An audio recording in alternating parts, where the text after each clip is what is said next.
최근 연이어 발생하는 해킹 사고로 인해 개인은 물론이고 기업들까지 피해가 커지고 있습니다. 특히 클라우드와 사물 인터넷, 인공지능 기술 확산으로 해킹 피해는 갈수록 증가하고 있는데요. 실제 통계를 보면 이런 현상이 더욱 뚜렷해집니다. 2023년 1270여 건이던 국내 신고 사이버 위협 피해는 지난해 1880여 건으로 1년 새 48% 불어났습니다. 올해는 상반기에만 벌써 1030여 건에 달합니다. 불과 2년 전에 비해서 66%나 급증한 수치입니다. 상황이 이렇다 보니 한국이 세계 각국 해커 그룹의 집중 타깃이 됐다는 이야기가 나옵니다. 한국은 전 세계 해커들의 놀이터라는 자조 섞인 목소리까지 들립니다. 특히 우리나라를 타깃으로 하는 해커들의 행태와 양상이 과거와 달리 조직화, 범죄화되어 있다는 점에서 문제가 더욱 심각합니다. 과거엔 해커 개인의 해킹을 통한 자기 과시가 목적이었다면 최근엔 조직화한 해커 집단이 해킹을 통해 돈을 요구하거나 아예 털어가는 범죄 양상을 띠고 있습니다. 북한이 대표적 사례입니다. 북한은 2016년 국제사회의 제재로 야기된 외화 부족 상황을 타개하기 위해 조직적으로 각국 금융기관에 대한 해킹 공격을 이어가는 것으로 파악되고 있습니다.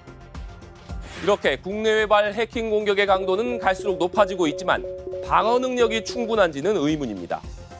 우리나라의 국가 사이버 역량 지수는 미국과 중국, 러시아 등에 크게 뒤지고 있는 게 현실인데 특히 방어 부문에는 22위로 하위권에 머물렀습니다.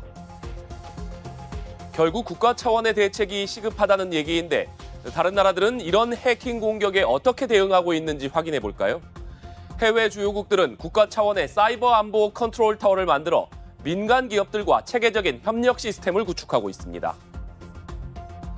먼저 미국은 백악관직 속의 국가사이버국과 국토안보부 산하 사이버 보안 실무기관을 중심으로 민간 보안 기업들과 공동 방어 체제를 구축하고 있습니다.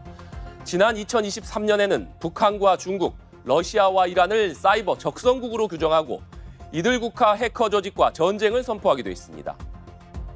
영국은 전자정보 수집과 사이버 안보 등을 담당하는 정보기관 산하의 사이버 보안 운영기관을 중심으로 보안 전문가들이 정부에 직접 파견돼 근무하는 것으로 전해졌습니다.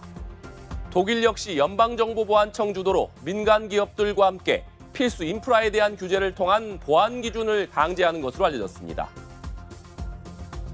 반면 우리나라는 공공기관에 대한 해킹은 국가정보원이, 민간에 대한 해킹은 과학기술정보통신부가 담당하는 등 역할이 나눠져 있어 대응 역량에 한계가 있다는 지적이 끊이지 않고 있습니다. 해외 주요국과 마찬가지로 정부 컨트롤 타워가 일사불란하게 대응하며 체계적으로 해킹 사고에 대응해야 한다는 목소리가 커지는 이유입니다.